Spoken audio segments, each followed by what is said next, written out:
মুক্তিযুদ্ধকে ধারণ করছে, তারা বলছে রাষ্ট্রীয় আচার হিসেবে তারা মুক্তিযুদ্ধকে ধারণ করছে। 26শে মার্চ মানে বাংলাদেশের স্বাধীনতা, 26শে মার্চ মানেই শহীদ রাষ্ট্রপতি জিয়াউর রহমানের ঘোষণা। আপনারা জানেন 25শে রাত কালো রাত্রিতে যখন অপারেশন সার্চলাইটের মাধ্যমে বাংলাদেশের সকল শ্রেণী পেশার মানুষকে যখন পাকিস্তান হানাদার বাহিনী হত্যা করেছিল, তখন দিশেহারা জাতিকে যেই কণ্ঠ, যেই তুর্যধ্বনি উই রিভোল্ট বলে এবং স্বাধীনতার ঘোষণা দিয়ে যেই কণ্ঠের মাঝে সারা বাংলাদেশের মানুষ একত্রিত হয়ে ঐক্যবদ্ধভাবে স্বাধীনতার যুদ্ধে নেমে পড়েছিল, সেই দিনই আজকে 26শে মার্চ।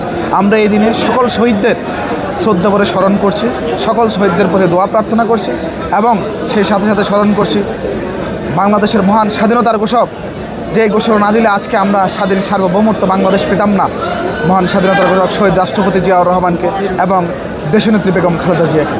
আপনারা জানেন শহীদ রাষ্ট্রপতি জিয়াউর রহমান শুধু স্বাধীনতার ঘোষণা দিয়েই ক্ষান্ত থাকেননি, উনি রণাঙ্গনে লড়াই করে বীরোত্তম খেতাব প্রাপ্ত হয়েছেন এবং বাংলাদেশের সবচেয়ে দুঃসময়ে ক্রান্তিকালে যখন 1971 সালের 25শে মার্চে সারা বাংলাদেশের মানুষ যখন দিশেহারা, তখন তার তুর্যধ্বনিতে যেরকম পুরো বাংলাদেশের মানুষ ঐক্যবদ্ধ হয়েছিল, ঠিক তেমনি উনি আবার 75 পরবর্তী সময়ে স্বনির্ভর বাংলাদেশ বিনির্মাণের সিপাহী জনতার মাধ্যমে উনি আবারও রাষ্ট্র পরিচালনার দায়িত্বে এসেছেন। সুতরাং শহীদ রাষ্ট্রপতি জিয়াউর রহমান যেমনটি স্বাধীনতার সাথে অবিচ্ছেদ্য অংশ, তেমনি বর্তমান বাংলাদেশের সাথেও উনি একজন অবিচ্ছেদ্য অংশ এবং অবিচ্ছেদ্য ব্যক্তিত্ব।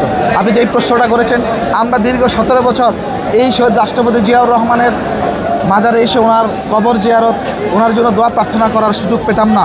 ফ্যাসিস্ট স্বৈরাচার হাসিনা এই কবরস্থানটাকেও, এই মাজারটাকেও নিজেদের আবদ্ধ করে রেখেছিল এবং নিজেদেরকে আমরা যেন ওনার জন্য দোয়া প্রার্থনা না করতে পারি, এই নির্মমতারও আমরা শিকার হয়েছি। অনেকবার হামলাও হয়েছে পুলিশের মাধ্যমে। রাষ্ট্রযন্ত্রকে ব্যবহার করে তিনি যেরকম ফ্যাসিস্ট হয়ে উঠেছিলেন, ঠিক তেমনি শহীদ হওয়া মানুষদের জন্য আমরা দোয়া প্রার্থনা করতে গেলেও রাষ্ট্রযন্ত্র ব্যবহার করে আমাদের উপর নির্মম অত্যাচার চালানো হয়েছিল। আজকে এই অনুভূতিটা অত্যন্ত আনন্দের। 17 বছর পর, আজকে আপনারা জানেন 18 বছর পরে বাংলাদেশে কুচকাওয়াজ হচ্ছে, যেটা বন্ধ ছিল। আপনারা জানেন আজকে আমরা 17 বছর পরে একটা গণতান্ত্রিক বাংলাদেশ পেয়েছি, যেখানে সারা বাংলাদেশের ভোটের মাধ্যমে, সারা বাংলাদেশের জনগণের ভোটের মাধ্যমে যে সরকার প্রতিষ্ঠিত হয়েছে, সেই সরকার 1971 সালের স্বাধীনতার চেতনাকে ধারণ করে, লালন করে, পালন করে এবং 24শে ছাত্র জনতার গণ অভ্যুত্থানকে ধারণ লালন করে আগামীর বাংলাদেশ বিনির্মাণে সর্বোচ্চ প্রচেষ্টা চালিয়ে যাচ্ছে। স্বাধীনতার 55 বছরে জাতি স্বাধীন কতটুকু হয়েছে সেটা তো প্রশ্নবিদ্ধ। 1971 সালের 25শে মার্চ দিবাগত রাত্রিতে যখন জীবনের সব আয়োজন এখানে একসাথে, আমাদের সকল শ্রেণী পেশার মানুষ, আপনি জানেন ইপিআরে, পুলিশ লাইনে থেকে শুরু করে ঢাকা বিশ্ববিদ্যালয়ে শিক্ষার্থীদের উপর যখন হামলা করেছিল একটা গোষ্ঠী, যারা বাংলাদেশে এখনও রাজনীতি করে যাচ্ছে, সেই গোষ্ঠীটা কোনো ন্যূনতম আজ পর্যন্ত কখনো নিজেদের অনুশোচনা প্রকাশ করেনি যে স্বাধীনতার যুদ্ধে এবং 1971 সালের 25শে মার্চে রাতে এতজন শহীদ হয়েছে।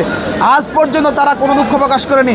আজকে আমরা দেখেছি তারা বিরোধী দল হিসাবে ফুল দিতে গিয়েছিল স্মৃতিসৌধে, সেই স্মৃতিসৌধে ফুল দিতে গিয়ে তারা সাংবাদিকদের প্রশ্নের জবাবে বলছে যে তারা রাষ্ট্রীয় সর্বোচ্চ আচারের কারণে তারা এখানে এসে উপস্থিত হয়েছে।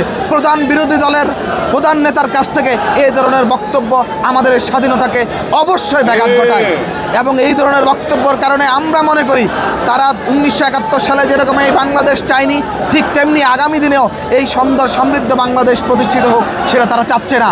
কবি আব্দুল হাকিমের উক্তি দিয়ে বলতে চাই, এসবে বঙ্গে জন্মে হিংসে বঙ্গবাণী, সেসব কাহার জন্ময় নির্ণয় ন জানি। আমরা বিশ্বাস করি কবি আব্দুল হাকিম যেমনটি বলেছেন, তারা ঠিক তেমনি এই বাংলাদেশে তাদের আসলে তারা এই বাংলাদেশকে স্বীকার করে কিনা, এই বাংলাদেশে জন্মগ্রহণ করে তারা আসলে কি এই বাংলাদেশে জন্মগ্রহণ করেছে কিনা, সেটা আমাদের একদমই সন্দেহ এবং আমরা সন্দেহ প্রকাশ করছি যে এই বাংলাদেশ তারা চায় কিনা।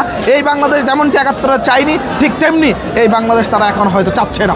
এবং আপনার প্রশ্নের জবাবে আমি বলতে চাই, 55 বছর পরেও এখনও লুকিয়ে থাকা সেই ধরনের দেশদ্রোহীরা এখনও বিরাজ করছে বাংলাদেশের সর্বত্র জায়গায়, যারা